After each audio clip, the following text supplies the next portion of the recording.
So my friend Brian is going to help me explain a little bit about split brain. What is split brain? It's whenever the brain is actually split, whenever you sever the connection in the corporal callosum. That is this little section right here. Now, it can happen because of brain injury, stroke, aneurysm, anything like that. Also, it's more commonly happens when patients have a seizure disorder and medications just aren't going to help. So what they end up doing is going in there and cutting the corporal callosum, limiting the communication back and forth. Fortunately, that's exactly what it does, is it limits and it actually severs the communication between the right hemisphere and the left hemisphere of the brain. And that's important because you're taking in the world around you and you're trying to actually input it, process it, and then output it. And unfortunately, when you cut that communication bridge made up of 2 to 300 million nerve connections, you have a deficit, and we call that split brain. So there were some differences after surgery. Some were expected. You always have some kind of expectation that there might be a difference after surgery. But there were some that were noticeable, such as the subjects were shown some flashing lights, and they were verbally responsive to the flashing lights in their right visual field, but not verbally responsive to the flashing lights in the left. Also, they were handed a spoon in the right hand, and they were able to describe that spoon. They were able to tell you that it was a spoon. In the left hand, they wouldn't even acknowledge it. And that's important because at that time, people started to think maybe that there was some right hemisphere blindness, meaning that the left side of the body is not, inputting anything. But however, they were able to, when shown light in the left visual field, they were able to point at it when asked to point at it. So it was acknowledging that there were communication between the left side of the body and the right hemisphere. Also, whenever handed a spoon, they might not be able to tell you that they had a spoon. They might not even be able to tell you what it was. But what they were able to do was pick that same spoon out of a different group, a blind group. So it was again showing that there was some identification within the right hemisphere. It just wasn't verbal. When given tasks to the left or the right hand, they found that the right hemisphere controlled the left side normally, but around 50% of that control on the right hand, and vice versa. When conflicted, the hemisphere that would take over whichever hand was supposed to be taking the task. So if I told you to pick up that pen, the right hemisphere would take over and pick up the pen with the left hand. If indicated, you must pick it up with the left hand. So it was these types of noticeable changes and differences that started sparking the question, the really big question. So what was the big question? The big question was not, is the right and the left hemisphere active? They already showed that it was. But what the question was severing the hemispheres. What was the effect that it had on the mental capacity of a human brain? And that was the question that was asked. So ways of testing this was giving exposure to different stimuli to their left and the right hemispheres. And how they did that was exposing the right visual field to a photo and asking the subject, what do you see? And verbally they responded. Same thing with reading. They were able to read and then respond with what they read. And they were able to solve math problems. When that exact same stimuli was given to the left visual field, unfortunately, it didn't render the same results. What ended up happening was the subject ended up saying that they didn't see or acknowledge anything. Sometimes you might get some really crude guessing, but nothing really substantial. Now, when handed objects, again, in the right hand, the subject was able to indicate that that was a spoon or a cigarette or a pen. Put in the left hand, the The pen might be mistaken as a can opener or something that, they're trying to link in with what their previous responses were. One of the cool things was that there was some language found in the right hemisphere because they could be asked, pick out the fruit a monkey eats. And with the left hand, they would go ahead and reach into a bag full of plastic fruit and pull out a banana. So that's showing that there's some linking and that there's some verbiage inside the communication in the right hemisphere. So this is showing for the first time that the right hemisphere actually can understand some basic languages. Also, they were able to spell out simple words using plastic letters like pi, things like that. Those are the more advanced subjects, the ones who kind of were a little bit more cognitive in it. Now, something else, there was a relationship and a correlation that the right hemisphere again was able to bring.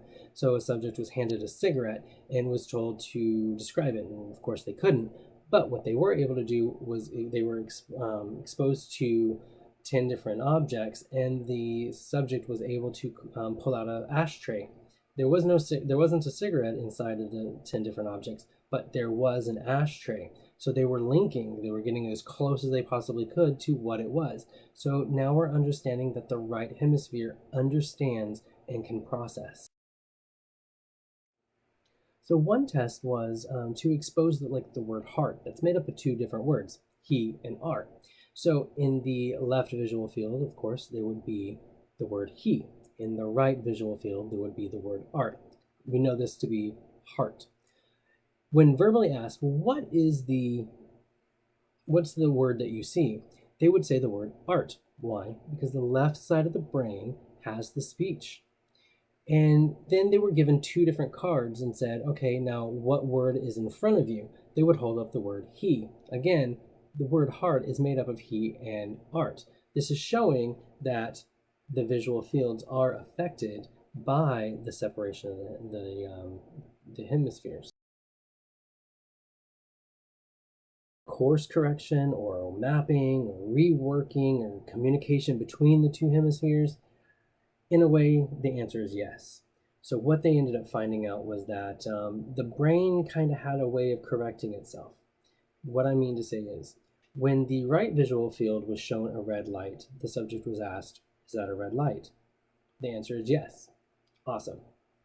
When the left visual field was shown a green light, the subject could respond and said, what was the light?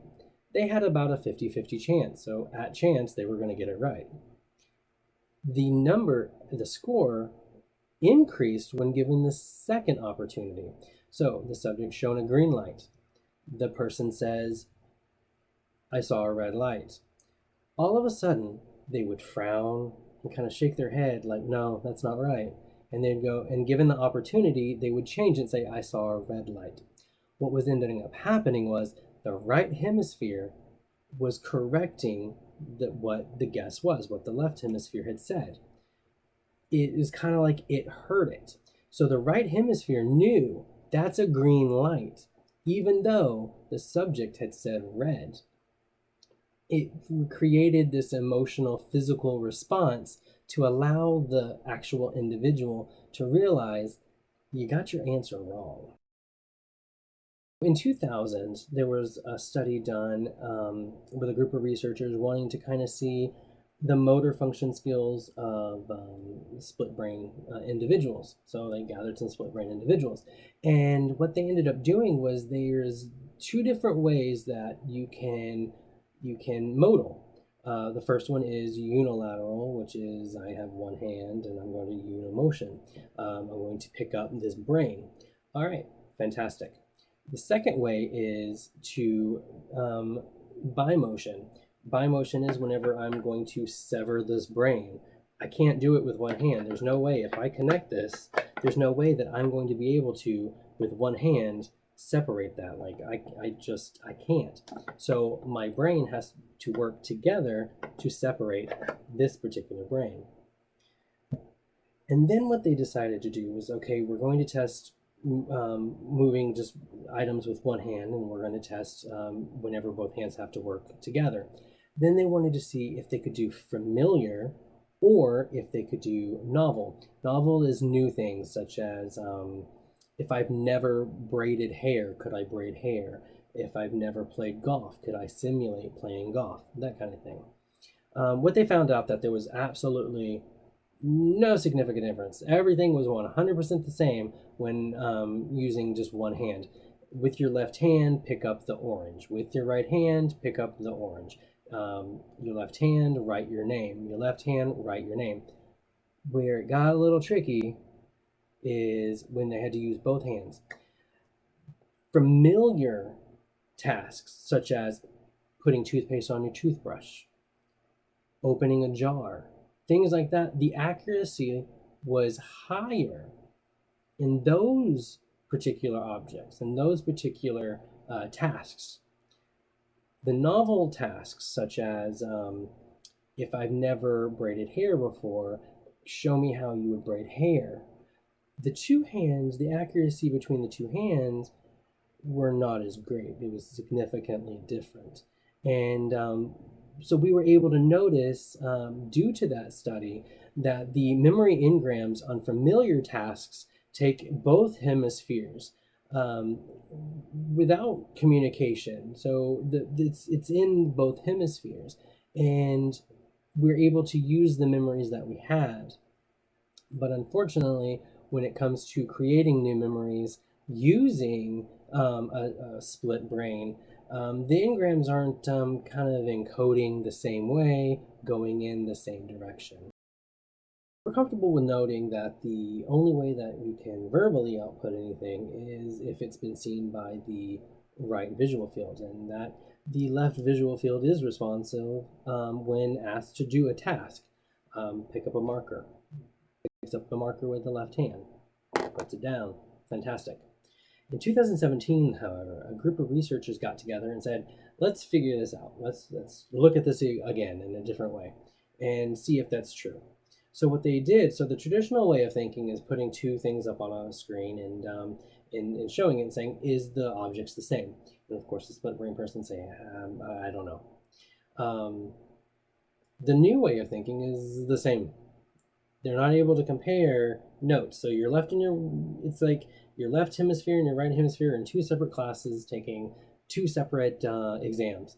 They're not able to compare each other's notes, so they don't know if it's the same question. However, this group of researchers were able to show and indicate that the split brain can respond to stimuli across visual fields.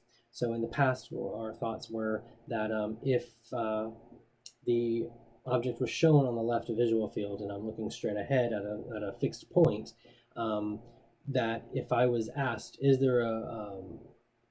there something there?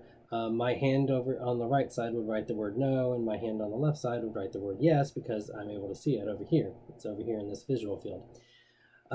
However, this group of researchers were able to prove that yes, both hands were able to write the word yes. They were able to acknowledge that over here was a stimuli, a square, a circle, a rectangle, a picture of a dog, or an army tank. Same thing over here. They were able to move that stimuli around, and it was able to indicate that the stimuli, no matter where it appeared, the subject was able to respond verbally or with the left or right hand.